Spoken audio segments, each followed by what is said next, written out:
Omaha District Board of Directors. First off, I'm going to refer to Mr. Burke here to give us our safety briefing. Great, thank you, Chairman Kavanaugh. If we need to exit this room here, you would exit the doors in which you came in.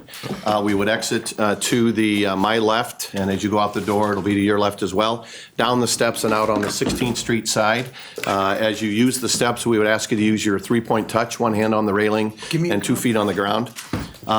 The fire extinguishers are around outside of this auditorium area and just to the left and then quickly to the right, and there's a fire extinguisher right there. There's also a fire extinguisher in the kitchen area. If you have a medical condition, please write it down or tell your neighbor. The AED and the first aid kit are, as if you would go through the atrium area on the wall, on the cement brick wall on the right-hand side, one on top of each other, there is an AED and the first aid kit. And is there anyone here certified in the use of an AED or in CPR? So very good. In the event of an emergency, Rod, would you call 911? Yes, sir. Very good. We don't anticipate any severe weather today, but in the event that we would have had it, one of our areas would be to go to the west side of the building, down into the garage area, which is a secured area. Our call center is also a secured area as well. Are there any questions to the safety briefing? Seeing none, thank you. Thanks, Jim. Okay, let's run through a couple of housekeeping items before we get rolling. First and foremost, please silence your electronic devices. If you have to check on your brackets, try to do it quietly.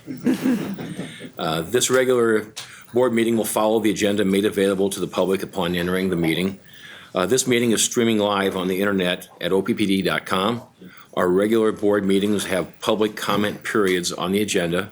Following board discussion on each pending matter, I will ask for public comment before bringing the matter to a vote.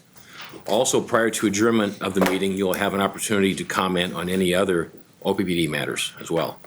If you wish to speak, please approach the microphone to your far left and state your name and address and state the name of any organization or person you may be representing. Organizations should choose one representative to speak on their behalf so as not to avoid repetitive commentary.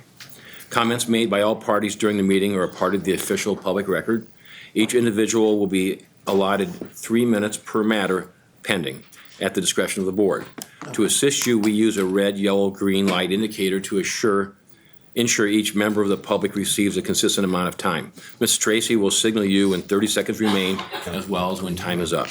Please direct your comments to me, not to other board members or the executive team. I'll either respond to you directly or defer the response to another board member or officer of the district. If you brought written materials with you, Mrs. Tracy will receive them on our behalf.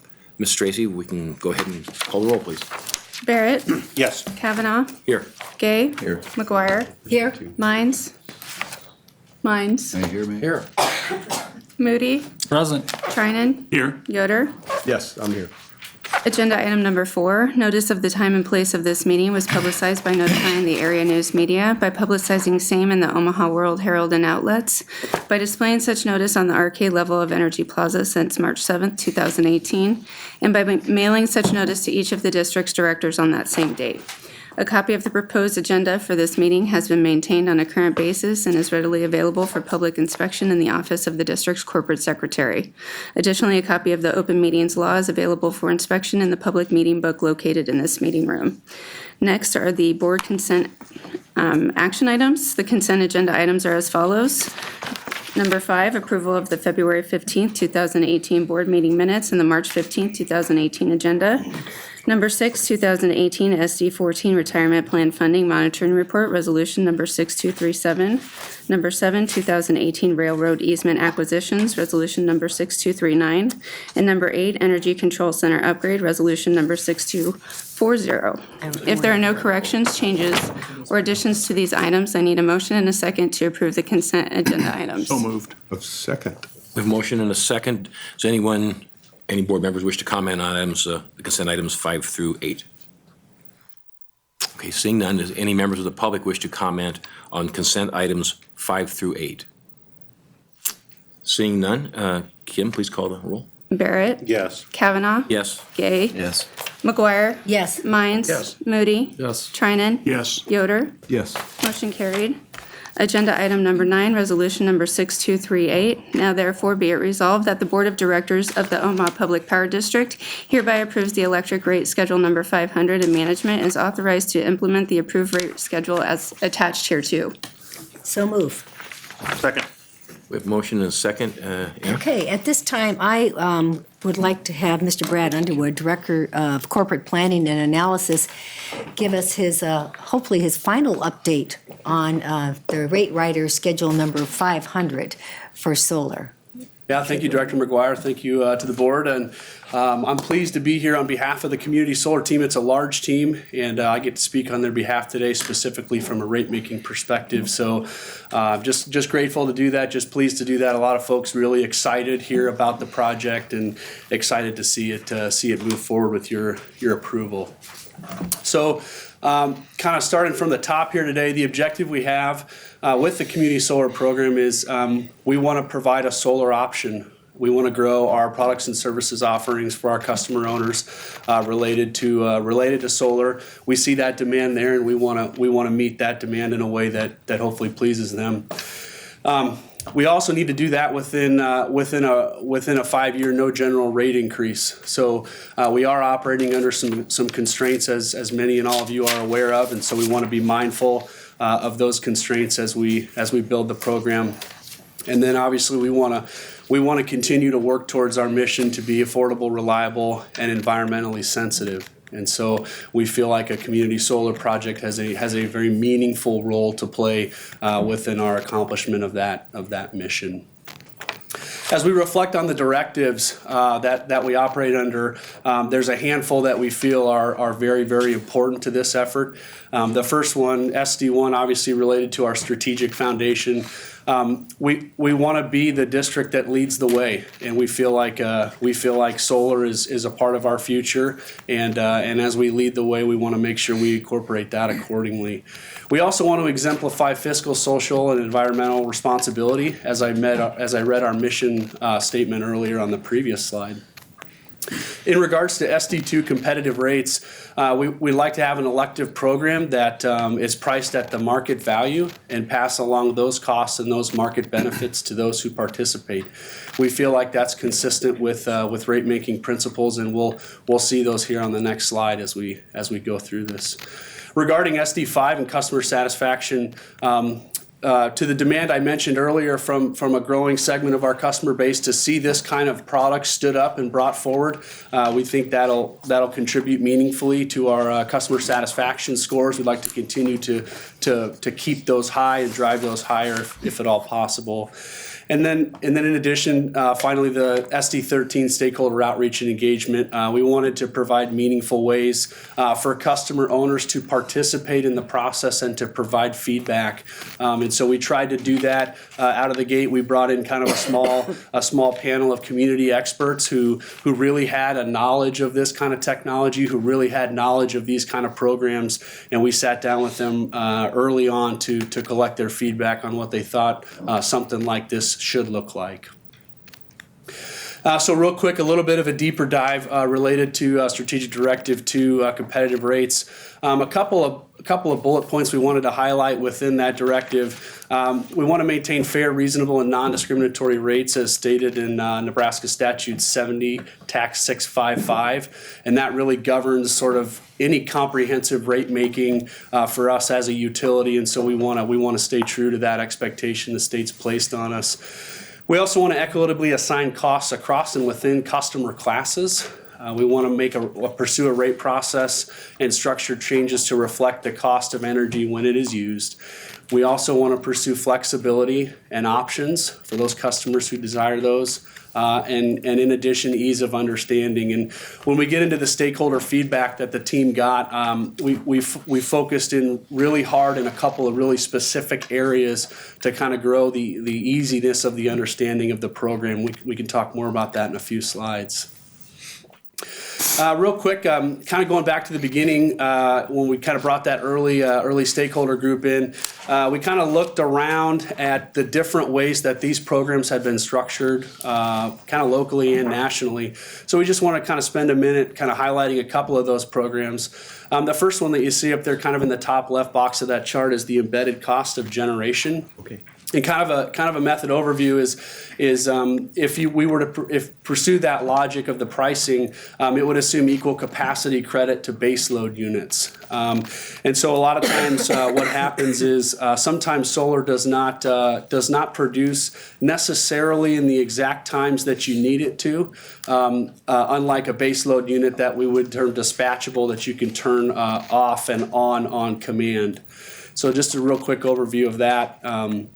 Relative to the full retail rate, this assumes all the benefits to reducing load in a sense that the load just goes away. So kind of the analogy here is in regards to the full retail rate, there's a customer charge, there's a distribution charge, there's a transmission charge, there's a production capacity charge. And for those people that are interested in a full retail rate methodology, if you do that, the implication is that customer is not using those other services. And we would say that they most likely are. And so that was one of the observations we had when reviewing the full retail rate. Value of solar is very popular. It gets a lot of press and arguably for good reason. But one of the things that we notice with value of solar is not necessarily finding a formula for value of solar, but finding a consistent formula that is widely accepted. And that really is kind of one of the observations we took from that is you can get a lot of different formulas and you can get a lot of different values and interpretations. And so finally, kind of in the bottom left of the table there, you see the market-based rate. Kind of the overview of that was that we would let market values kind of flow back to the participants in addition to cost. And this seemed to be a very equitable way to build a program. And so this is the pricing methodology that we pursued. Real quick, another kind of a little bit deeper dive into the market-based rate. So the rate is proposed around a formula that has a strong correlation with the Southwest Power Pool. And so as we're working on the rate and we're proposing a rate, there's kind of a value of energy and a value of capacity as defined by the market. And so that's really kind of the backbone that the pricing methodology kind of hinges on. In addition to that, it's sort of the same valuation. It is the same valuation that the other assets on the kind of this what we would call the supply side, the other generators are subject to. They're subject to market values and those sorts of things. And so we felt like it was very consistent in how we looked at all the generators within OPPD's portfolio. And so we were pleased with the consistency there. Thinking more down the road into the future and as the energy transformation continues to happen, we feel like the principles in the rate are very conducive to environments of wider spread distributed energy resource adoption. So as people produce more of their own energy, and that environment continues to grow, how are those sorts of things priced and how do those sorts of things interact in light of what's going on in the market? So as we try and lead the way that we power the future, we were very pleased with what this rate formula looks like 3, 5, 10 years down the road, or as pleased as we could be without realizing that future today. The rate is also portable, meaning within the service territory you can relocate your primary residence, or if you're a commercial customer you can relocate your business, and as long as you're on a retail rate, the community solar participation follows you. So we thought that would be very convenient for customer owners who are interested in participating.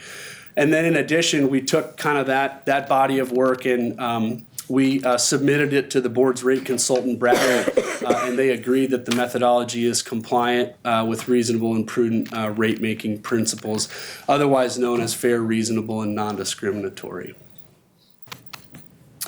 So real quick, if we could give a quick overview of how the formula works. At the top there, you see community solar charge, and you see the components that make up that charge. So there's a market-based value of solar times the subscription level. So customers can elect to participate at a level that pleases them, whatever that level may be. And so we would define the subscription level as the quantity of community solar shares. And we would describe a community solar share as 100 kilowatts per month. Just as a barometer, if you're wondering, well, what does 100 kilowatt hours per month mean? Generally speaking, the average residential customer, it's about 10% of their load. So if you like to think in terms of percentages, it's about 10%. If you like to think in just 100 kilowatts per month, if that's easier, that they're essentially the same. And then the market-based value of solar, we would calculate is the cost of the interconnected purchase power agreement for the community solar asset, less the market value of the energy and the market value of capacity that asset receives.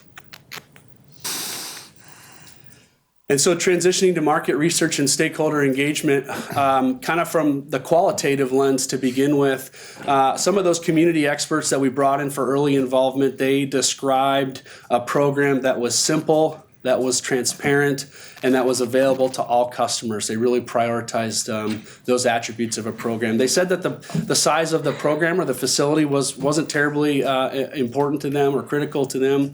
And as far as the visibility, do you want to see it? Are you okay not seeing it?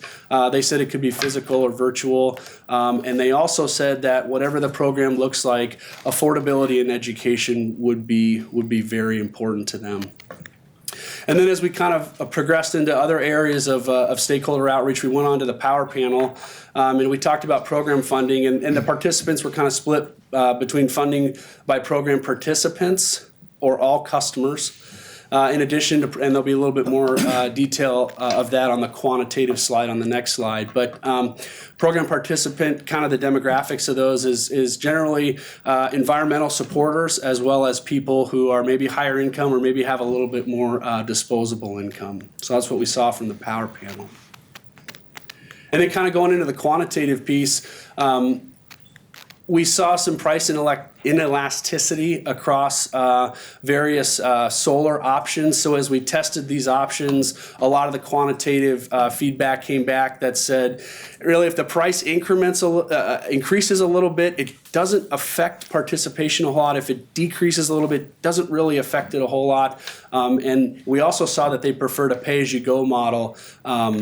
And so we noted that as we went through. Participation terms were not critical, and physical location of the facility was also not critical. And then just to kind of close the point on the program funding, we're kind of saying it was split, but 53% of the program participants, 53% of the participants in the research said that program participants should pay for the program, and then kind of knocking down a little bit, 39% said all customers should pay for it. So we saw over half, 53%, say that the program participants should pay for the cost of the elective program if they want to participate in it. And real quick, regarding OPPD listens, we've seen this as a very effective stakeholder outreach tool for us in recent years. And so we had a number of media contacts. We'd listed them up on the slide. Midwest Energy News reached out, Omaha Public Radio, KIOS, and we also saw a little bit over half a dozen. We had about 7 articles published on the proposed community solar program, and we internally created 2 OPPD press releases to try and increase the awareness of what the district was working on. As far as website, we used Google Analytics, and we had 616 page views and 520 unique page views. So we saw pretty good traffic on the Google Analytics piece. And then we also solicited customer comments, so people can go online, or they could call. The preferred method is online, but we saw 16 customer comments, 13 via OPPD listens, and 3 were emails directed to our corporate secretary or the board. And we've got Twitter statistics: 225 mentioned, 117 tweets. And then Facebook also experienced some meaningful traffic. About 5,800 accounts were reached. So I think we had some good statistics there from a media contact perspective. One of the changes or kind of the refinements of the program that we made maybe from last month to this month was kind of this shares approach. And the shares approach was really born out of the customer feedback regarding ease of understanding. And so when we kind of tested this with our community experts and internally in the organization as well, it was very, very popular. So we wanted to incorporate kind of a share program into the offering. And so one share of community solar, I mentioned this earlier, equates to approximately 100 kilowatt hours per month. And some of the specific benefits of the share structure was an ease of understanding. It also facilitates the tracking of the asset a little bit easier for us when we allocate shares out in blocks of 100 kilowatt hours. The volume of the participation is predictable, and we'll get into what that looks like here in a couple slides, but it just increases the predictability a little bit from a bill perspective. And then it allowed customers to kind of draw an analogy, I think, in our opinion, where if you go into a situation and you're going to do it yourself, you're going to put the panels in your yard or on top of your home, you think about your load, and then you think about how much of this generator do I want to offset my load? And so you kind of think about, we would call it nameplate, but the size of the panels. And we thought the size of the shares would be very sort of comparable to how people would think about it on a do-it-yourself. So if I use 1,000 kilowatt hours a month and a share is 100 kilowatt hours, it's easy for me to kind of do that math, or it might be easier for a participant to do that math. Like, I can guarantee it's easier for me to do the math, but in addition to that, the account executives and the call center representatives would be obviously willing and available to educate participants if they have programs.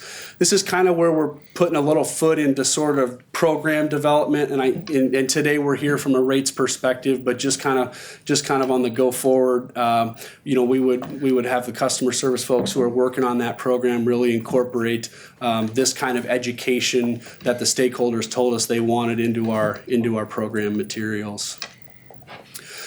The current rate writer does request a commitment length. And so as you can see on the slide, it would be proposed 5 years continuous participation for residential customers, 10 years of continuous participation for commercial, and 20 years for industrial. A lot of the industrial customers they have, especially when you see 261M there, they have some ways and means of getting their own renewables. So, I don't know that we would necessarily expect to see a whole lot of participation, especially with the size of those customers, but we did want to make sure that it was available to all customers based on some of that early stakeholder feedback the team received. Now we're going to spend a couple slides just trying to share some information on what we would expect sort of the customer participant to see from a billing perspective. So real quick, we have sort of two perspectives, and I'm going to use my pointer here, but on the customer bill participant, that's kind of that third column from the left. That would be the participant that is potentially thinking about enrolling in the program and what they would see from a billing perspective. And then a non-participant is on the far right. I do want to note that the FPPA is not shown here, so we're really trying to drive some clarity into what the customer should expect. So to a certain extent, we're trying to simplify this image a little bit. So if you're familiar with the FPPA and you're more familiar with your rate, it's kind of in that 8.5 cent charge there that you see on the energy charge line under the calculation line header. So real quick, the energy charge, each customer in this example would use 1,000 kilowatt hours, which, like I mentioned earlier, is our average customer use, residential customer use. And then for the customer that elects to participate at a one share participation levels, which would be 10% of their monthly load, we think that'll be about a $2 impact on the bill. And so there's a few kind of moving parts to that $2. We're still trying to finalize that, so we want to make sure that we're clear. This is representative, and we've got a little bit of work to do before we can accurately message that to participants or people who are interested. But we did want to give a perspective for clarity's sake on what that might look like. One quick note that you'll see on the top of the slide is we, in our customer feedback, we did get some kind of comments on the ITCs, the investment tax credits, and principally speaking, the ITC would allow the developer to lower their PPA offer price. So customers who participate in the program or who may want to participate in the program would reap that ITC benefit via a lower PPA price. And that's the same thing we do with our current wind facilities, and we've seen that work well. And then here's another look. So all we did here is we took a monthly bill and we tried to extrapolate it over the sample year. So just a couple of quick notes on this. The kilowatt hours across the top you can see is a volumetric measure of customers' usage, and you would expect in the summer months your usage would go up as you run your air conditioner and you run other electronics more. And then the service charge is shown there, and then the energy charge is kind of that 8.5 cents that we mentioned earlier. And then you see the solar charge. And I think the important thing, if I was not familiar with this program, I would note that it's flat. And so as people budget, as they plan for expenses, we want them to understand that the proposed program would have a flat solar participation fee incorporated into it that we expect to be updated annually, like any of our or most of our other rates outside of the 5-year general rate freeze. So there's just an annual look for those who might like to see that. Related to next steps, so we would ask for your approval on the rate rider today, and then we would continue the review of the RFP responses that we have gotten regarding the community solar project. We want to continue developing the program details and the marketing plan, like I had mentioned earlier. We also want to stay engaged with the stakeholders, so we want them to kind of step through this with us to make sure that if they have any feedback as we go to kind of complete program details, they have an ability to give that to us and for us to kind of try and incorporate as much of that feedback as we can. And then we would like to bring back to the board the award of the purchase power agreement. So once that is awarded, we would bring that back for disclosure to you. And then obviously when we've refined the program details, we would also bring back those program details so make sure you could see it. I think that's all I have pending any Thanks, questions. Brad. This is like the first step of many other steps. This is just the beginning of the beginning, I think. And other people who are actually in the audience now, as far as the proposals and the RFPs, Jeff Karloff's here. And then we have Lisa, who's going to be helping, everybody's going to be helping with program development. There's a lot of people here. All those people here are helping with program development. Most of the people in the audience are on the solar. It's truly the entire organization is involved in this, and we appreciate all the help. There'll be program development, and then we'll have marketing of it, the program, and then we'll have customer service coming in there to really help and explain it to everybody too. I'm sure there's other questions that people want to. Do any members have any questions of Brad or comments in general? That'll be the time. I have one. Hey, how big is the system going to be, the first community solar? Yeah, I think as we still as we walk through kind of the purchase power negotiations, I think that would sort of crystallize for us. So I think we're just post your decision today. We would continue to work that process and report back once we know. Okay. Are you going to go out and get kind of a general feel of what the participation level is going to be, or? Yeah, we have some of that indicative numbers of participation from our customer research, and I think we have some of that information available, and we can get that. Yeah, I think as we've looked at a variety of different kind of megawatt levels, one of the things that we've seen is, based on some of the customer feedback and some of the research we've done, we feel very confident that this first phase, as we kind of roll through this, will have a full subscription. That would be our intent. That's how we're designing the program, and so we feel very confident with that. And I think we've done that on the residential side without really any impact on commercial, small business or industrial side. So I think we're very confident that we'll be able to fully subscribe this first level of our community solar initiative. Okay. Well, the question on the rate rider, so once we do this rate rider today at this level you're showing, and the confidence, the risk levels, or there's risk in everything we do, of course, but I do like the idea where we're at, where those participants who want this can go get it. It's efficient and all the great things that are gonna come from that. But the other idea, those that don't participate then. But I think the rest of the ratepayers who may want to pay attention to this are seeing, well, what's my risk? Is it going to lose money? But we did see, different ideas, and we've been talking about this for a while. I'm confident, though, that, like you say, Tim Burke was bringing up, the risk is somewhat minimal. There's a lot of interest in this, and I think you guys did a good job of paying attention to that, so I appreciate that. But I think, like I say, I wanted to get that out there. And then another thing on the rate rider, then, if, like all risk, it doesn't quite pan out, the rate rider can always be adjusted, right? So, so this is a very reasonable cost, I think, to try to get in and participate. So I like what you've done. I appreciate all the hard work for you and the group too. So Yeah, I would say as we shared with the board in closed session, one of the things was to review those potential risks. And I think as we've looked at all of our organizational risk, we've really put it in the lowest category of risk based on the research we've done, based on the work that we've done, and we feel very, very confident of that.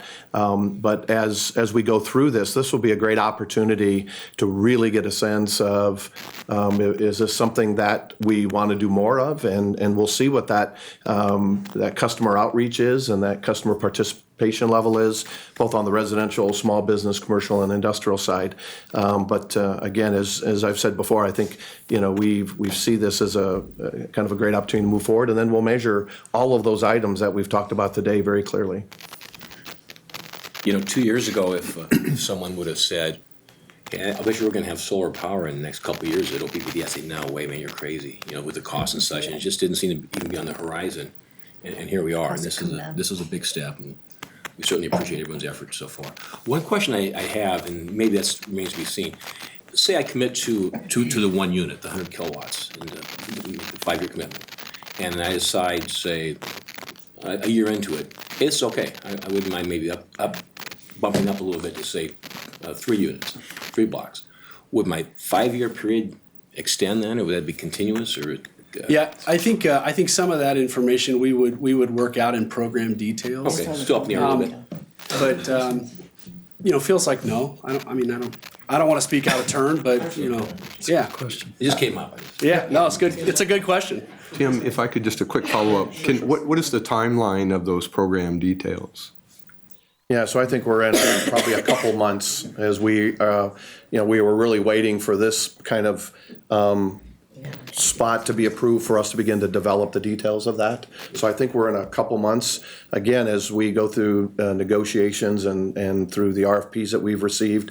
We put together the program details based on some of that pricing that we'll see from the RFPs, and then the program details around that, and then get a kind of a stakeholder kind of perspective around that and what that may look like, and then come back to the board and say, here's what we've heard, here's what we've done, here's what it looks like. Again, this project will take a year to construct, and so we'll have time to begin to put those together and then begin to go out to our customers and look for those opportunities for subscription.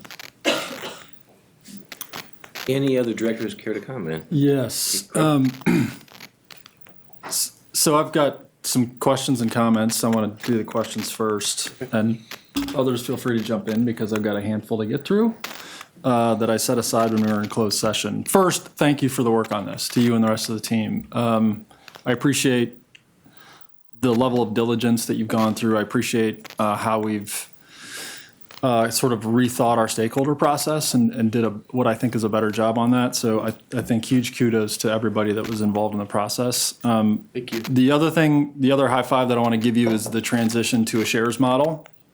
I think that's really, really smart. And one of my biggest concerns was about how difficult it was going to be for a potential participant to understand what they were going to be in for on a monthly basis, and if it was as a percentage, then that was going to fluctuate.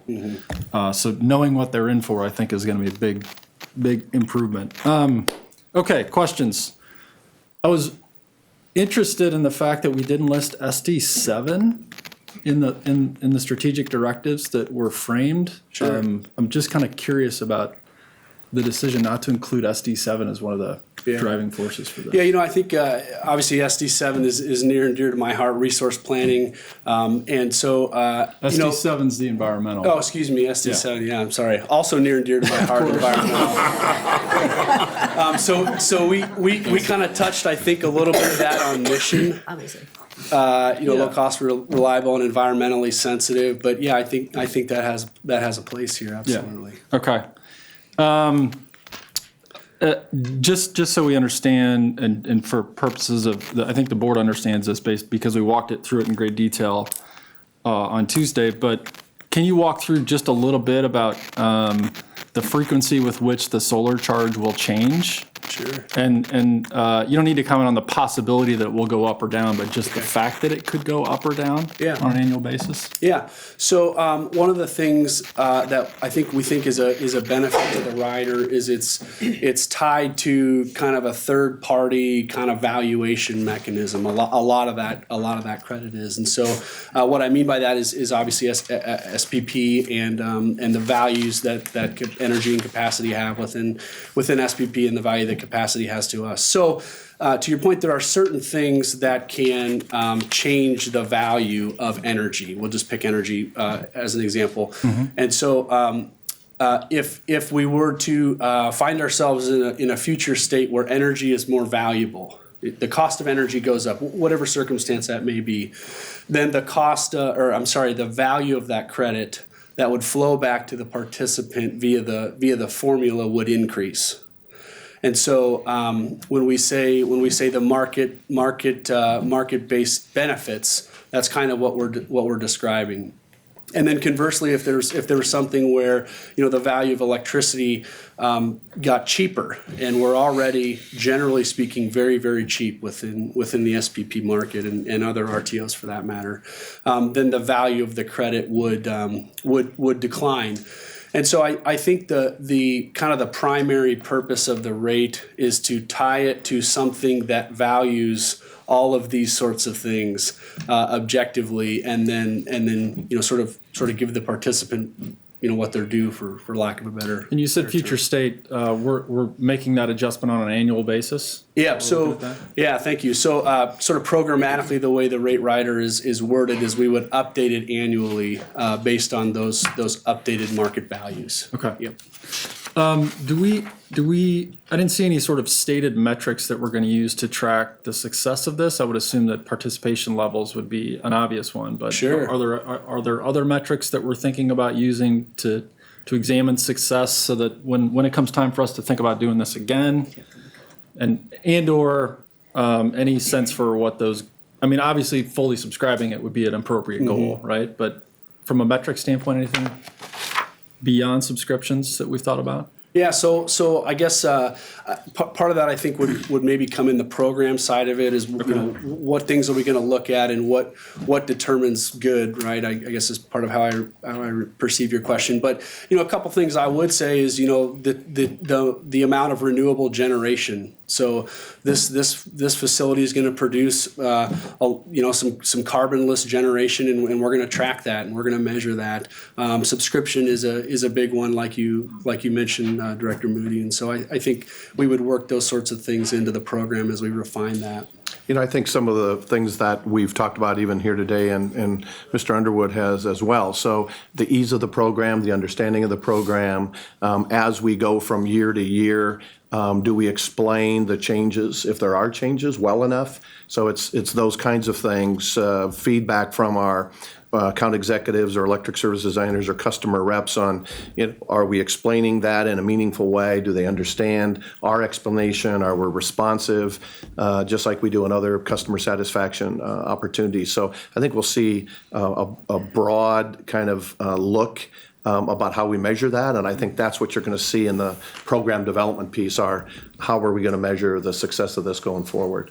And part of it is really just a learning process in this area that may be different than other parts of the state on capacity factor, utilization of the system, maintenance of the system, how do the panels operate from a larger than a rooftop kind of system or plan. So I think we'll look at all the other operating kind of items as well. How does that tie relative to our peak that we typically see during the summer times, and what does that look like? So we'll have some real data that we'll be able to measure long term, but those are some things I think we'll come back in the program development pieces and share some of the measurement items that we'll be looking at. And so I want to build on that a little bit. Thank you for walking through some other examples. You've talked a couple times, Tim, about the fact that there's a lot that we could potentially learn as a result of doing this, right? This is the first time that we're gonna tinker with this new technology, which I think is a really important point to make. There are multiple benefits from this program, and that to me is one of the key ones, is that this is our first time, this is something that we'll learn from, and the next time we do it, we'll have a lot behind us, both in thinking about what the rate looks like and how the system functions and how our customers interplay with it. To me, we could probably broadly define that as a benefit that the district will have, which is a benefit that would exude to all of our customers. I think is a fair assessment to make. You talked a little bit about I want to go back to one of the rates that we didn't choose, the value of solar rate, and mention that the reason we're not using it is because we didn't see a whole lot of consistency in how it's being calculated across the board. Is that a fair assessment? Yes, sir. Are there other utilities that have a community solar rate like the one that we're being asked to approve today? I don't know that I know the whole world of just. Sure. So there may be, but I don't know of any off the top of my head. Yep. So so just a comment on that. It's curious to me that we didn't choose value of solar because we couldn't find enough consistency. Yep. But the rate, and I like the innovative approach with which we've approached this, but the rate that we're choosing is one that's, as I understand it, not modeled anywhere, right? Which sort of washes out the argument that we didn't find a consistent approach. Are there other reasons why we didn't choose value of solar other than the fact that we didn't find a really good consistent model from one to the next?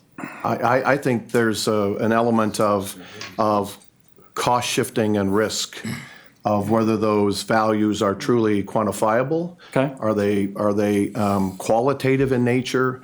Is it based on kind of where we are and what we are, and what we believe is the market will determine what that value is, and that value will be based on that market price or that capacity price of that solar element into the market. And so the value from us is the market will determine the value, which is kind of the world that we live in the energy industry today. I would also say, I think a couple things. I mean, our vision of leading the way we power the future is important to us. And it's not just doing things to lead the way for the sake of just doing things differently. But I will tell you, rate 261 and 261M, nobody in the country was doing that and what we were doing. Mm-hmm. And I tell you, the conversations that we have had in the industry about what we're doing and how we're doing in this regard relative to community solar, I think you will have other utilities look at this as another alternative that really doesn't put other customers at risk and really kind of puts the value of solar in the marketplace and let the marketplace determine that value of solar. So I will say we're living our vision in this. It's new and it's different, but we believe it has sustainability, not from a environmental side, even though it may have that component of sustainability from a non-carbon generation, but sustainability on other technologies that we see in the marketplace coming, whether that's battery storage, whether that's other technology, microgrid grid technologies that we can value in the same way. And we think there's some value in getting that understanding and practice that that will be valuable and beneficial for us in the future as well. Thank you for that clarification. I don't have any problem with this being new, right? Like that to me is exceptional, that we're thinking outside of the box. I mean, the utility industry, historically speaking, has not been known for particularly innovative thinking. So I like the fact that we're thinking about new ways to do this. But the value of solar, I mean, really what we're counting on is the marketplace to incorporate a lot of the harder to measure benefits that our customers will see, right? Environmental. I think that would be true, yes. The health benefits that all of our customers and constituents will see, what we'll learn from it. I mean, all of those benefits are we're just sort of trusting the marketplace to incorporate all of those benefits into its rate, right? Just want to make sure I understand that. I would think that would be correct, yes. Okay. Quick clarification questions. I've had a handful of people tell me that this is really comparable to LES's first community solar program, and I'm not sure how familiar we are with that. I would imagine we took a look at what was happening within the state. I'm wondering if you can give me kind of the key distinctions between what we're doing. And that was a noteworthy comparison to me, because that one they didn't subscribe it. Sure. They had to modify it and go to kind of a second version. Sure. What are the key differences between those two? So I think the kind of my first observation is the shares. So there's kind of a terminology linkage there a little bit with shares, and I don't know that it necessarily means the same thing to both utilities necessarily. The other thing I would say is that I agree LES did adjust, and I think they have ended up with, I think, one or two ways that you could engage. There was a share buy kind of program that, if I'm recalling correctly, required maybe a little bit larger kind of upfront payment to be able to participate for those customers that were willing and able to do that. And then there's kind of the pay as you go, and I think ours fits into the pay as you go model more than the other. Okay. Do we, in your mind, I mean, this is something that we're essentially hoping to sell to our customers, right? Like that this is an additional, for one share, it's an additional $2 a month. Absolutely, yep. Do you, which I think requires that we think about what the potential competition to it might be. And I know that we did a little bit of research, market research, to try and get a sense for, the do-it-yourself scenarios versus something like this. And Sure. What would you say is, I mean, what are the key competitors if we're thinking about our customers who are sort of weighing different alternatives and trying to decide whether to participate? Is it do-it-yourself, or are there other things that you would view as competition? Yeah. So I would just say generally that as the utility industry transforms, there are a lot of different solutions for the same problem. In other words, you could have energy efficiency, you could have a battery, you could have solar, you could have, I know, a family member has a redundant gas generator next to their home. So I think that piece of it is pretty fractured, and, Sure. and I know that you're aware of those things. But maybe from a cost perspective, kind of the do-it-yourself piece, which I think would be probably the largest competitor here against this, is kind of that 17 to 19 cents annualized, levelized cents per kilowatt hour. And I think we see this kind of solution, we're not totally done with the costing side of this and negotiating the PPA and trying to scrape as much cost of that out as we can. But generally speaking, it's about a third. So I think from a scale perspective, it's quite a bit more competitive, and I would think more interesting to those that are interested in this kind of solution. Yeah, sure. What about? I'm going to try and speak without offering a whole lot of details, because I don't want to list our competitors. Okay. But what about service providers, companies out there that are essentially selling RECs to homeowners? So, I can go onto their website, sign up for, they can essentially connect right to a utility and they can sell me RECs that would equate to the total of my bill. When I've looked at those, the pricing is not significantly dissimilar from what our pricing is currently. Yeah. It feels like, to me, sort of a similar program. Okay.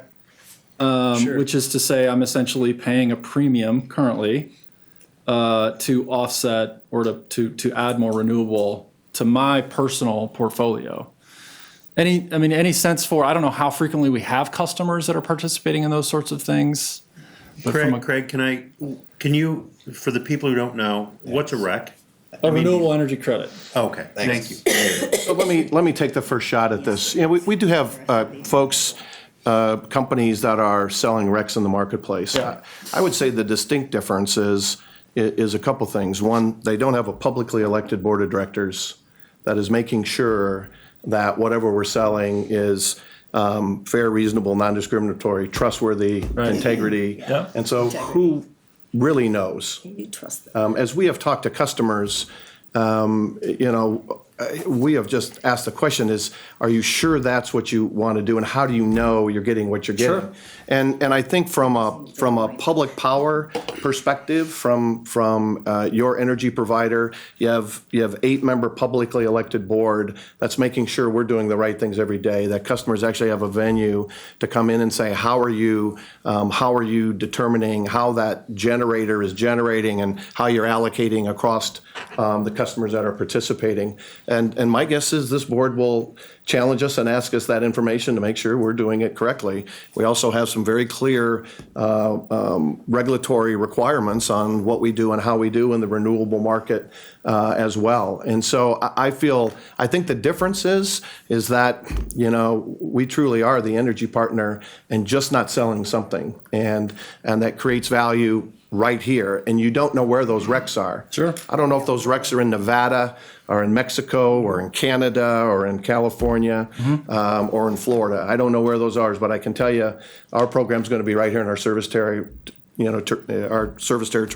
right here in the state of Nebraska and in our service territory. Yep. So that'd be my Thank you for that distinction. You bet. Did he cover what you were going to say? Absolutely. Okay. He's the boss, right? He always does. Yeah. Very good point. I think I just have a couple, like maybe one more question, and then I'm going to take a break and let others ask some. I'm guessing there might be other questions. So one of the things that in talking to some folks, they're struggling with the definition of community solar and the extent to which this fits kind of the true definition of community solar. And there are different programs so there's a spectrum, right? Sure. And I think one of the biggest concerns is that is there's no connection to the production from the facility to a resulting decrease in my bill on a monthly basis. So in other words, if I installed it on my house, I pay a lot up front, right? But every month I'm generating my own, which thereby decreases the amount that I need to buy from the district. Sure. And in this case, they're really decoupled, right? Which is to say, I'm paying the credit number, the charge, but what production happens, there's no metering, there's no virtual net metering that would sort of reduce my bill, right? Can you just comment on that and talk about why we elected to sort of not go that direction and maybe alleviate some of my concerns with the fact that we've on the spectrum, I think we've kind of walked away from what is traditional community solar a little bit. Okay. Yeah, we so I think we had a very productive discussion yesterday with a group of our community experts who we've tried to make sure we're engaged along the way. And when we kind of asked for clarity on what is a community solar project. There were some variances in that group. Sure. And so I think that's maybe to your point earlier, the kind of the spectrum that Yep. we operate in as far as what is a community solar program. So we had some good discussion about that. But I would say the proposed rate has very low barriers to entry. Ease of accessibility is very, very good. We hope that we've done it in a way that keeps the cost down so that people can stay enrolled. And so as we kind of built the rate and as we built the program, we had to sort of consider all of these different program attributes that you would go through when you Sure. construct a program. And so kind of removing that high cost of entry was important to us, kind of via the stakeholder feedback that we received, even in light of the fact that there was differing opinions as far as what is or isn't community solar. Yeah, and our market research showed that a pay-as-you-go model was preferred, if I remember correctly. That is correct. Yeah. Yes, sir. And did the market research, we tested the sensitivity of the price. Yep. So we found that it was pretty inelastic. Did we test the sensitivity of the contract length? I know that didn't seem like to be a key factor, whether or not it was a year, 5 years, 10 years. It sounds like that's sort of a non-issue as well, right, from an entry point? Okay. Yeah, we didn't see, when we tested, let's say, 3 years to 5 years, moving it from 3 years to 5, there wasn't, from the choice model that we shared with customers, or the customers had the opportunity to pick from, there wasn't a significant change at all in customers' participation in that. And so from the risk piece of this, that's why we moved from 3 years to 5 years, because there wouldn't be significant participation changes. And yet from a risk, we wanted to make sure, we could incorporate that. And I would say as we kind of move through this process, as we see changes or issues that may develop, we may come back to the board and ask for changes to this rate. But I think at this point in time, we felt very comfortable this participation and this term would not negatively impact people subscribing. So I'm going to take a breather. Thank you for being patient. You're very I'm gonna welcome. See if anybody else has. Any I've other got a directors have any I've got questions or one. comments? Down there? I've got one. Those are very good questions Director Moody's Thank you, sir. asking, and I think you'll get some of those questions when you're trying to sign people up and all that. So we are actually selling a new product here. Yeah. So the question I have is, it says here, county executives and call center representatives will educate the interested parties.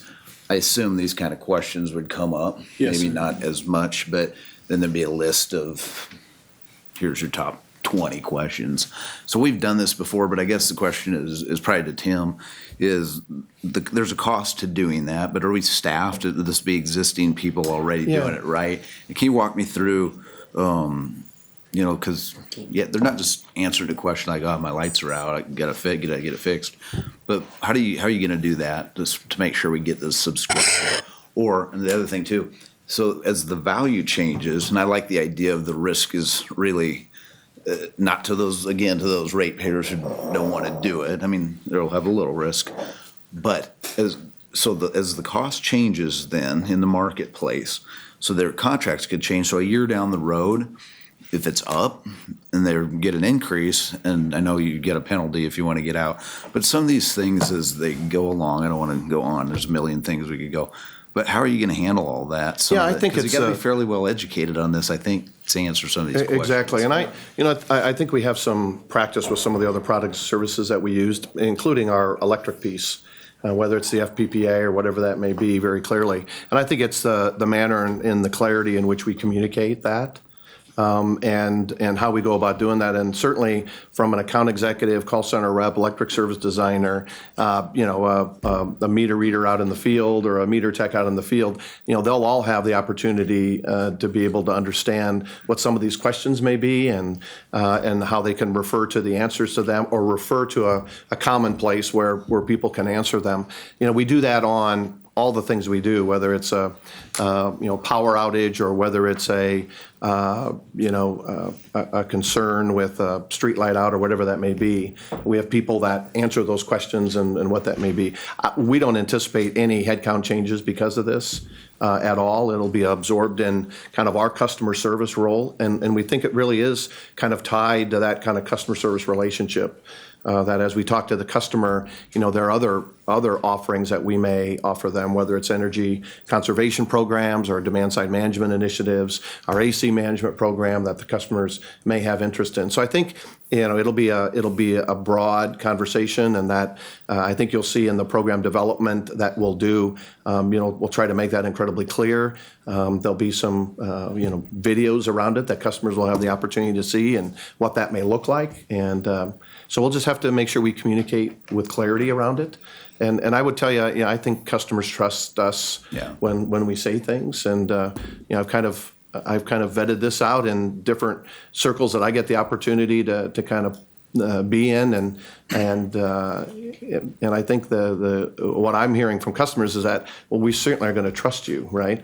And we may do an annual, here's the adjustment, here's what happened, here's what changed in SBP, and just be very clear about it. And I think that's going to be important for us. Well, and that's where it gets a little dicier, and I want to be glass half full kind of guy, but if the price changes and now I'm paying more, I've signed up to a product now for a 5-year commitment, and I didn't completely understand what I was getting into. I mean, you're going to get people who I just want to participate. I get that. Sure. But that's where I'm saying, does it become, down the road when you try to explain the markets and all these, people's eyes start glazing over at some point.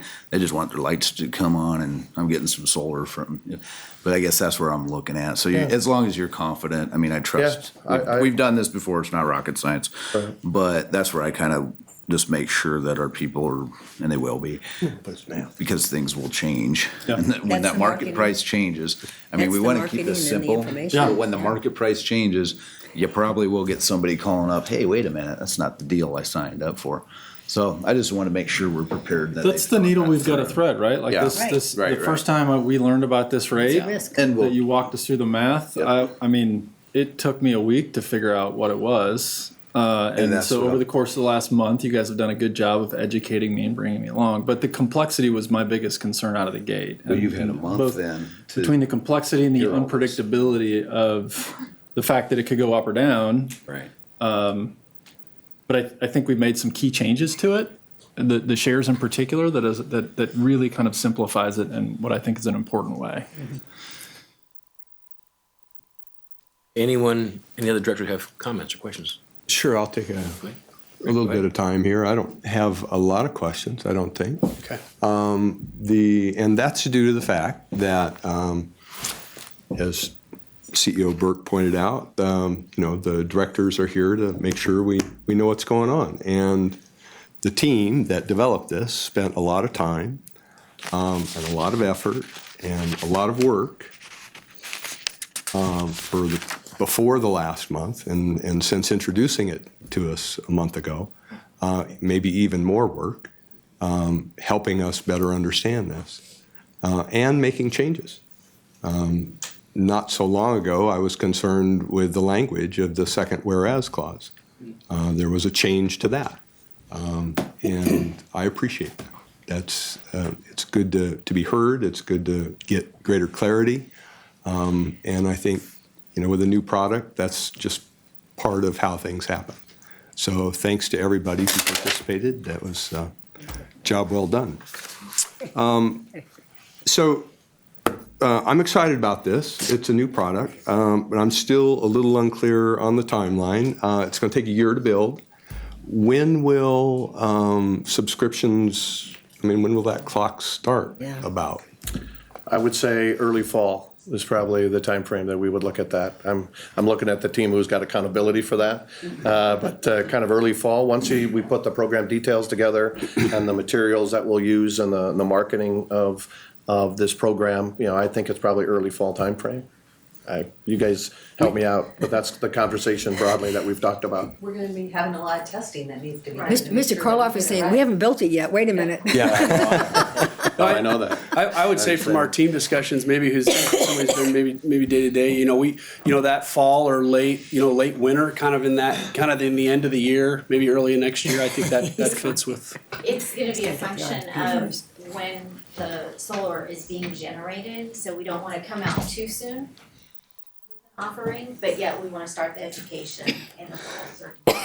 So education comes first, solar gets built, and subscriptions are sold about the time it's being finalized and fired up? Right. Well, certainly a little earlier than that, right? So- Yeah, I Because mean- we do want to give the residential customers kind of the first opportunity Yeah. to engage, and then move it to the small business side, and then to the CNI side, depending on what we have left in that, in that scope there. So Yeah. at least that's our initial thought. That's a as we very kind of good move forward. point. You know, you were gonna offer this to our residential customers first, is what you just told us, right? Mm-hmm. Rather than let somebody snag it from up above, yeah. Someone who can, has the wherewithal. They could to take it all at buy- once, yeah. Yeah, all right, however many there are. So can I just add, the dates will be in that marketing plan, and what we had said is we're working to get our initial marketing plan together by the end of March. So we should have an update on what that looks like. We won't have all the program details. No, But we'll have a high-level marketing plan.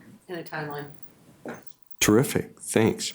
So it's kind of like putting your money down on a Tesla, it's a little, it's without putting. Oh, no, it's Not nowhere quite near like that. They won't have to Not that much of put a any money down till we're ready to move forward. So part of it is the education. They may sign up, we'll ask them to sign the agreement that they would have to understand what that term is and the elements around that. And then obviously, once they do that, then we'll be in a position to be able to start billing them when the unit begins to generate electricity. Terrific. So again, I'm excited. This is a new technology. We're diversifying our generation portfolio.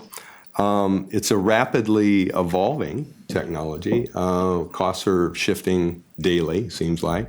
What happens to the customers who sign up in 5 years when that maybe prices do go up? But what if they go down drastically, as they have been going down, and maybe storage comes on board as well, and OPPD decides to do utility scale and brings that up into their generation portfolio? What happens to people who are on a 10-year subscription at that point?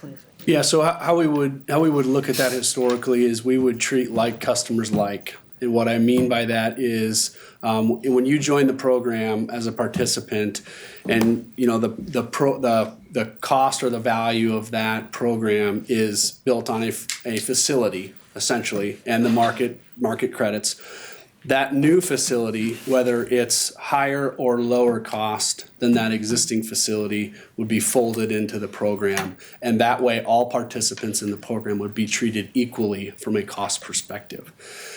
If we maybe to the back end of your question on the batteries and maybe utility scale solar, which is generally the price point that you would see most advantageous, obviously because of the larger scale, we would consider that in our resource planning, and we would look at that when it was appropriate. And so if that comes online while I've still got a subscription going on, then We'll have to think about what that actually looks like at that time. Oh, okay. I think what we're seeing, we certainly see that same trend, Director Yoder, of solar coming down, but we would not be in a position to recommend it as a utility grade solution for energy today because of its current cost.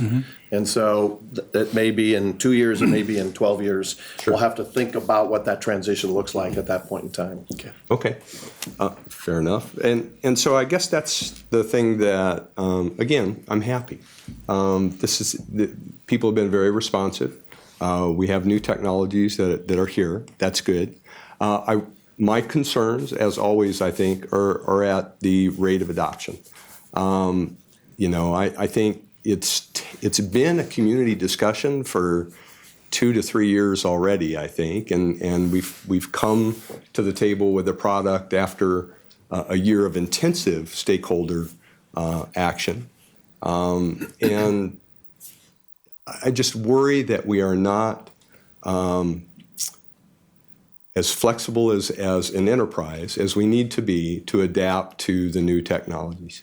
I feel almost certain that Kodak, the inventor of digital photography, made some real solid business decisions based on the way they had always done things as they were on the road to irrelevance and bankruptcy.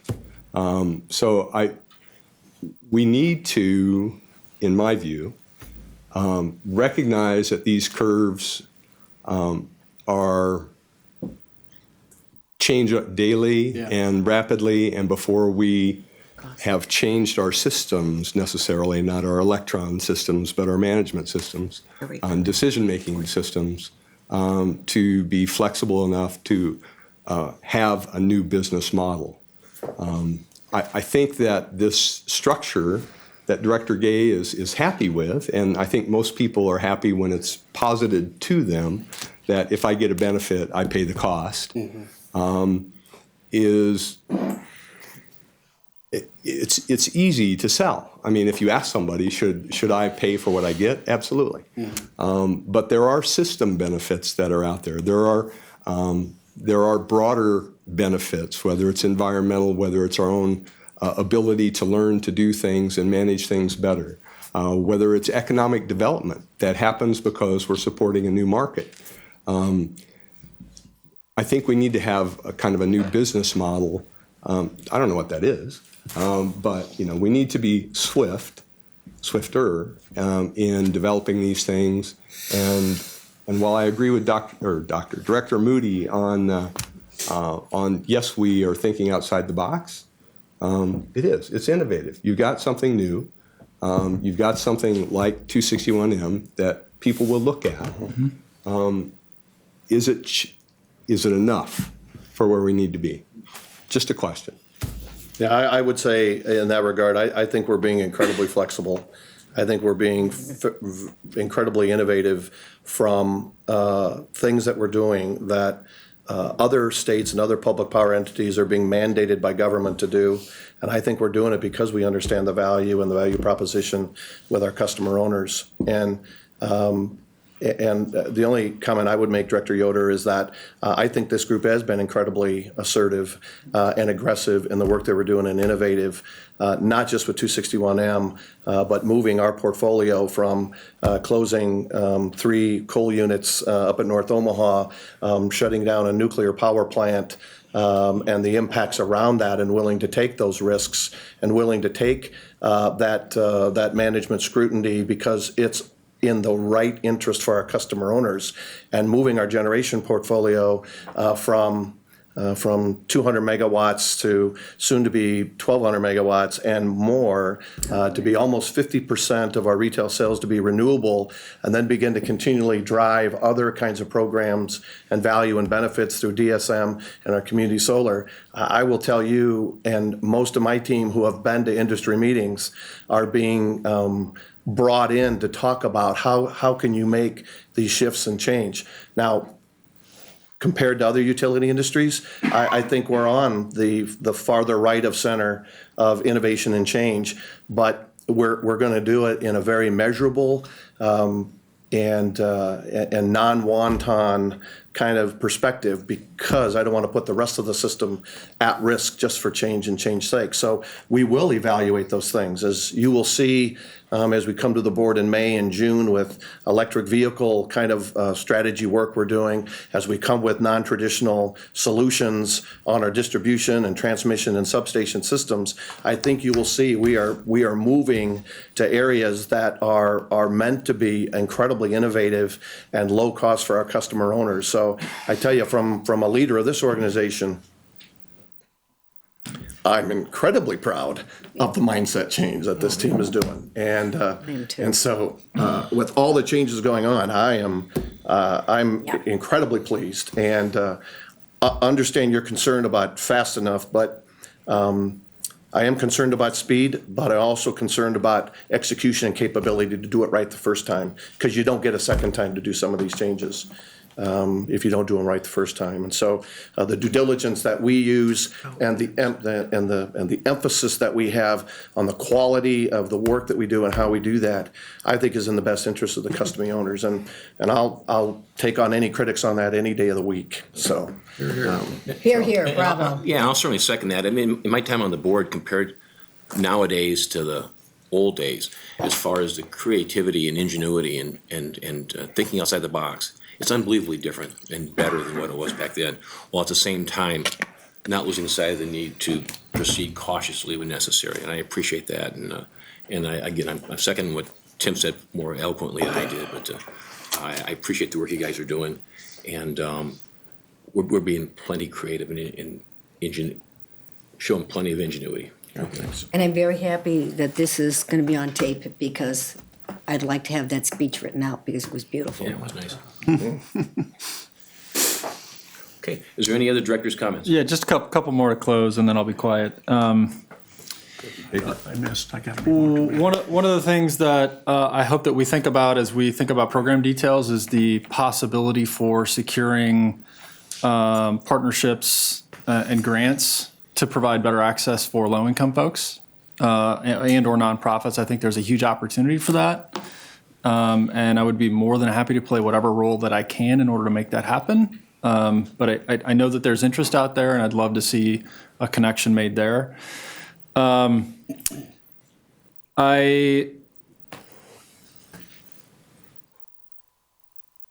If this, like we spent some time talking in closed session about the worst case scenario, right? Looking at it through a financial risk. And the worst case scenario is that we've got X new megawatts of solar with nobody subscribed, and it's in addition to our renewable energy portfolio. Like that's not a terrible worst case scenario in my mind. And it's at a higher cost. And I think that's the risk piece that, Yes. that we would say relative to other renewable options. Yep. It would be at a higher cost and a lower capacity factor. Yes. So those are the risk pieces that we certainly evaluated as we kind of went through this. And those are risks that I, as a board member, am more than happy to accept. Me personally. I think the other thing to keep in mind is we're on track. We're going to be roughly just below 1,000 megawatts of renewable by the end of 2019, and that doesn't include the additional 300 in the RFP that we've got out right now, right? Yeah, 1,000. To get a sense for scale. Yep, megawatt nameplate. Yep, we would call that. Yeah, Yeah, just short of that. So, whether we end up at, 1, 5, or 10 megawatts for solar, I think it's important to kind of zoom out. Remember that the progress that we've made from a renewable standpoint is really substantial. This is a new technology. We're dipping our toe in the water. And I think that's a really productive thing. I think, and we talked about this a little bit on the phone today, but I think one thing that's important is we really think through how to communicate and market this, both in terms of the detail of what the rate structure is like and whether or not we call it community solar. Because I think there will be some people who will look at that and might perceive it as a little bit disingenuous. So I think that's just a challenge that we have from a marketing standpoint to make sure that we're really accurately reflecting what it is that we're doing. Be that as it may, Craig, I have a question. Yes. What would be your definition of a pure, in your pure sense of community solar? well, as Brad mentioned, I think there are a lot of different definitions. All right. A lot of times they include ownership. So it would give a ratepayer an opportunity to actually purchase the asset and then have the credit for all of its production. That's a common way to sort of look at it. There's a tighter connection. In this case, one could look at it and just simply say that this is our green power rider enhanced. Right? Like, because the Green Power Rider, people are contributing money to help us make a transition for green power, whatever that might look like, but it goes into the general fund. It's not dedicated to something specific. And in this case, we're dedicating these funds to something specific. So it's a green purchasing program, in some cases more so than it is a community solar. I don't have any problem with that, by the way.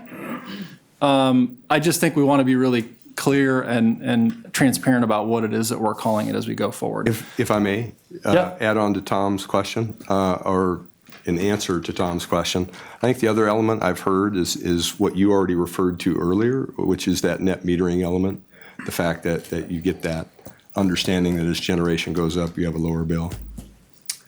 So that would be part of a community solar definition, as I have heard from people in the community. One of the things, just a quick note on the team's perspective is communities vary, obviously. And that's the great thing about communities is they're unique and special. And I think from a program team perspective, we thought of the community as 365,000 customers. Sure. And so that's kind of the perspective the team had when we were building the rate. So Yep. just a data point for you. Yeah, no, that's a good point. Okay. All right, I'll be quiet. Okay. Mike, Mr. I'm sorry. I just want to shout out to Jeff Karloff and his team.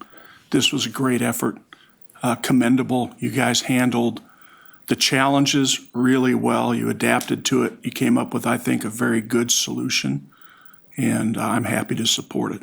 So thank you for that effort. That's all I have to say. Can I call the question? Well, we probably need to get public input too. Public. Is it, do any members of the public wish to comment on this particular item? Thank you. Thanks, Brad. Thanks, Brad. You ask every question unless they call it us. Sorry, Dr. Corbin. It's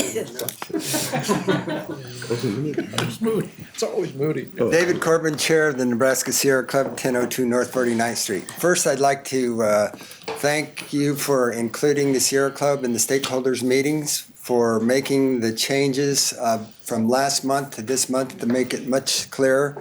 The Sierra Club always applauds and salutes any renewable energy, and solar is renewable energy. I do see it, as was previously mentioned, as a green fund approach. It's this time you know where it's going. It's for solar. You're paying extra. You know you're paying extra, and you're probably doing it because you want to take care of the environment. I would like to take a little opportunity to try to define the way we see community solar. Community solar is grassroots. It starts from the community, and the community says, we've got this land, we want more clean energy, we have a good idea, can we work with you to make this happen and have net metering or virtual net metering? That's community solar. Just like community policing, the police don't go out and say, here's what we do, and we don't care what you think. They talk to the community. They say to the community, what needs do you have? How do you think we can improve? That's what community solar is. So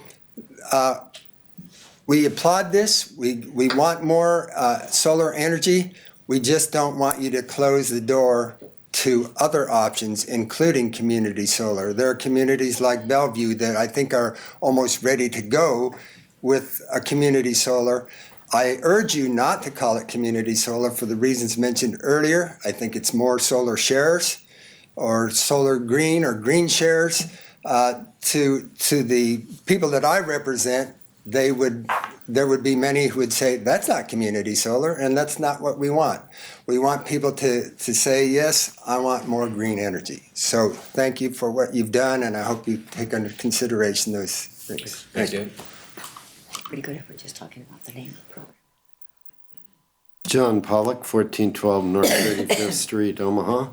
In the interest of time, I'm not going to repeat the comments that I submitted to the board, which was a day after the head count that you got. So mine weren't included in that.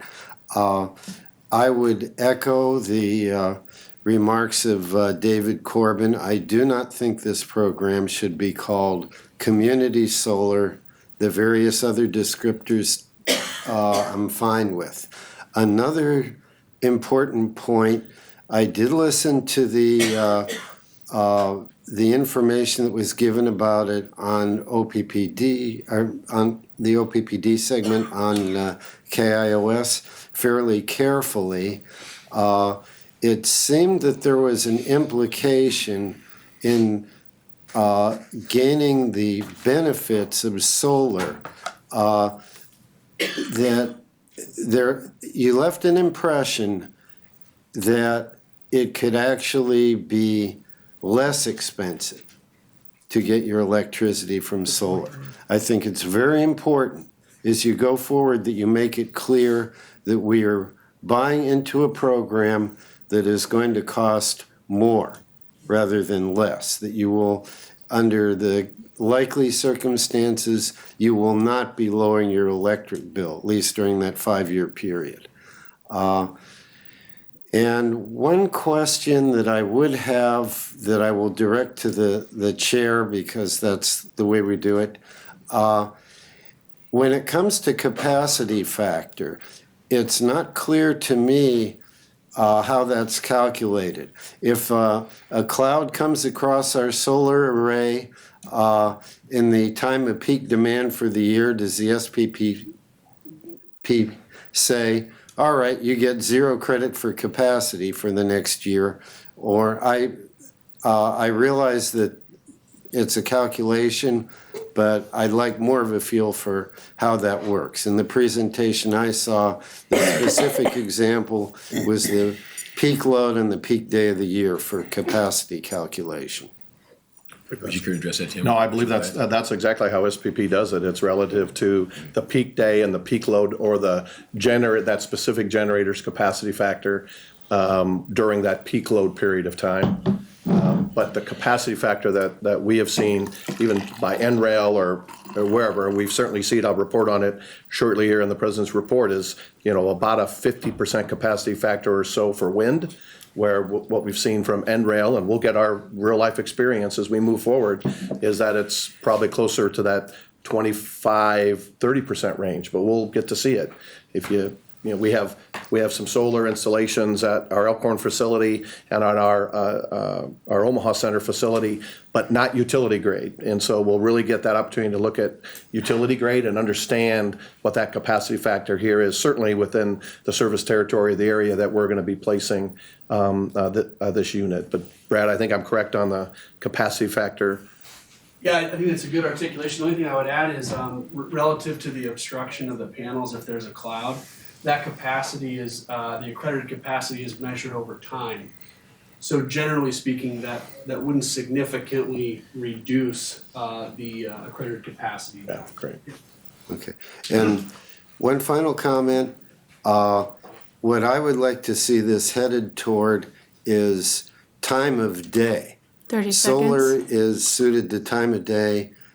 Charging my electric car is suited to time of day. So is wind. There's room for improvement there. Thank you. Hi, Liz Veazey. I live at 912 North 49th Street. I'm a member of the Sierra Club, Clean Energy Omaha, a number of other groups. I appreciate being invited to the stakeholder meeting yesterday. I agree with John and David and what some other folks have said. I think this is a decent green power program, but not really community solar. And I really think, if you're going to do a green, this seems like some sort of mix. And I'd really like to see, if you're going to do green power, get rid of the deposit and the contract and just say $2 for 100 kilowatt hours of solar and make it really easy, really simple for folks to sign up.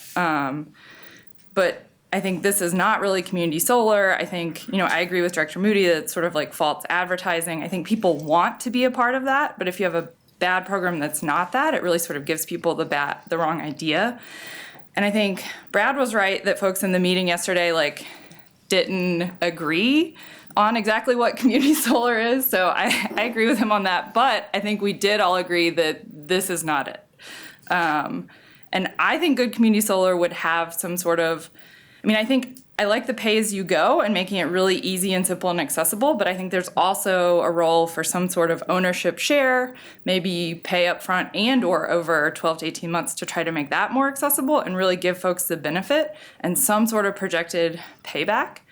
And I think that, as I think Director Moody or someone else pointed out, that low income access is also really important. And so thinking about that, thinking about grants, I was happy to hear that Moody offered to help with grants. I think that's really great. And I've seen rural electric co-ops, much smaller than OPPD, that have gotten grants and have low-income access to solar and have pay-as-you-go and ownership shares with projected payback. There's rural electric co-ops like Poudre Valley in Colorado, Connexus in Minnesota, Farmers Electric in Iowa. So I think if these co-ops that are much smaller than OPPD with thousands or tens of thousands of customers, if they can do it, I think we could do it really well. And so, what else are we gonna say?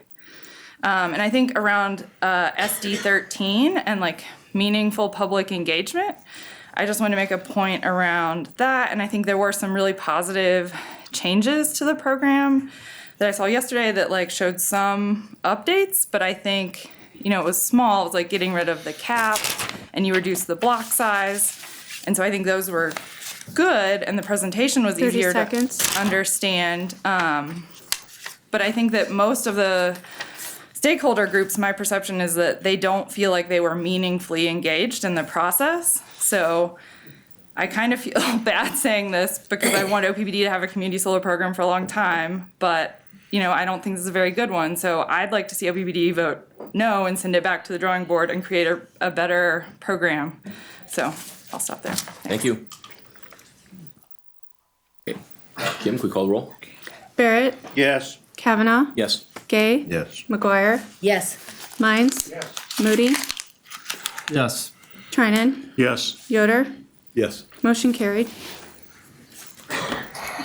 Okay, our next item is item number 10, the President's monthly report. And I will make this very quick here. So let's move on to generation. Obviously, the screen speaks to that as well. Nebraska City 1, Nebraska City 2. Their capacity factors based on their generation and their rated capacity. Our renewable energy contributed to 32% of our retail sales. Year-to-date, it's 37%. And again, the capacity factor in the month of February was 48%, and year-to-date at 52%. Obviously, we had some forced outages and some other short-term outages and D-rates on our fossil side, but Nebraska City 2 has been in consistent generation for, I think, 176 days or something very close to that anyway. We continue to evaluate the RFPs for our additional wind. I think the board will see that in the coming months here.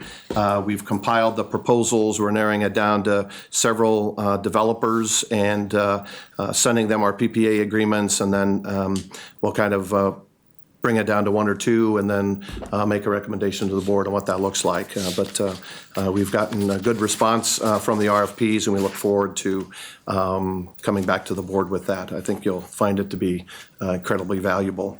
Our 2017 OPPD Engineer of the Year is Rick Stava. Rick is a principal automation engineer in the T&D Engineering and Substation group. Obviously, in this picture, you see Vice President Dogman with Rick congratulating him at our Engineers Society or Society of Engineers annual meeting that they had. Rick was instrumental in the successful implementation of our distribution automation, at least phase one of our distribution automation project.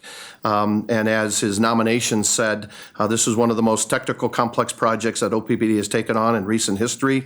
His leadership and technical knowledge were key to the project being implemented safely and correctly. Rick is also very involved in the community. He serves in the Nebraska Society of Professional Engineers. He participates in Math Counts, also with Partnership for Kids, and is son of the American Legion Post 308.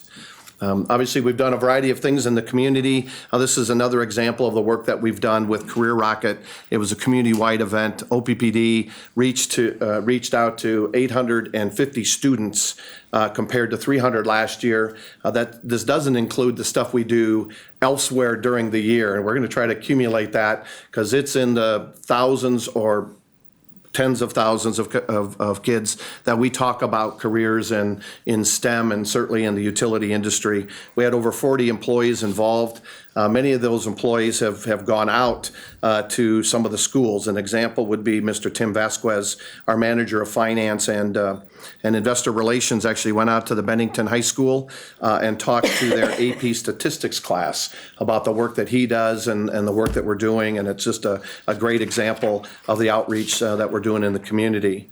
Obviously, as we honor our community, certainly the board have heard about this. We have done our Society of Engineers Marshmallow Challenge.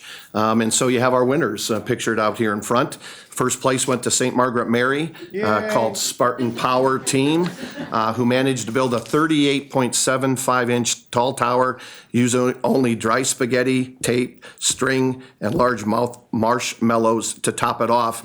And the challenge actually reached new heights this year, no pun intended, but it was the highest that we have seen in our program. Second place went to Johnson Brock with a 30-inch tower, and third place went to Fort Crook Elementary with a 29-inch tower. So we'll be going out to the schools and presenting their recognition for this great accomplishment. And we actually had many of our Society of Engineer teams go out to schools and explain to them what we're doing and how we're doing it. Next was, as I talked about in the committee meeting, our 11th annual Heat the Streets. This is where we raise money for the Energy Assistance Program through the Common Fund. OPPD had over 220 employees and family members that participated that day.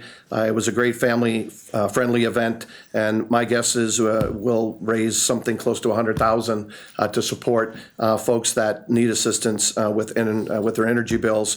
And there was over 700 registrations that occurred, and over 200 runners in the 5K that worked as well. Now, many of we had a great representation of the Oppd senior team there. Many of them went for that event to our Legacy Initiative at Metro Community College to work with some of our key students in the high school area that were working on energy opportunities in the future. And last but not least, and this really kind of grounds the Oppd family, Ken Kitchen was an employee at Oppd and died on December 27th, 2000, after he was struck by a vehicle alongside West Dodge Road while trying to clear debris from another car that he was trying to help. So this just speaks to our passion to serve and what this employee did, and was helping another one of our customers who was having difficulty with the car and then was struck by another vehicle. He was 53 years old at the time of his death. He had been with Oppd for 26 years. He's survived by his wife Cindy, son Josh, daughter Jennifer, and his parents and brothers and 2 sisters. And Ken was instrumental in our Power Drive program when we first brought it up, and was incredibly valuable for the Oppd team. So that concludes my president's report. Thank you very much. Great, thank you. Now is an opportunity for comment from the public on other items of district business that hasn't been covered today. Could I have a moment to say something as a member of the public, I guess? A city official or elected representative down in Louisville collared me the other day and said that he had received a call that there would be a power outage, and he was able to look out his window, and he described at some length the beauty of the change out of the transformer. He looked out his picture window and watched the whole thing. Took 39 minutes, and he said it was like watching a well-oiled machine or a racehorse, that's been trained for the event. He's sure the guy did it a million times, but he thought there was no wasted motion. The thing went off beautifully, and I just wanted to say, I don't get any credit for that. I don't deserve any credit for that, and I want you guys to know that it's really a thrill to hear people just collar you and say things are going right. So thanks, Mo, and your team, and everybody. Very good. Thank you. Okay, John? How's the weather? Okay, first off, you'll be glad to know I don't have any limericks today. Also, I want to thank the whole team and the members of the public that participated in working through the solar program as far as we've gotten it so far. I know there's been a lot of work put in, even though we've got some conflicting ideas going on. I want everybody to have credit for that. As far as the weather goes, we are in an active period. The storm track is now at our latitude. We have our first system actually hits late tonight and tomorrow. There is an icing hazard in about the northern third of our district. There's going to be some fairly heavy precipitation. Probably the critical period is 3 a.m. to noon, and it's dicey whether the temperature is actually going to be down to freezing or just a little bit above in that area. Further south, we're okay. But that's just one of a succession of storms that we're going to be having. We're in the transition where we're going to be seeing less snow and ice and more danger of severe weather. But this is a pretty active storm track, and it's going to stay in our latitude for at least several weeks. Thanks, John. Thanks, John. Seeing no other members of the public, thanks everyone for attending, and meeting adjourned. Thanks, guys. You bet. Thanks. Mark, you're all alligators.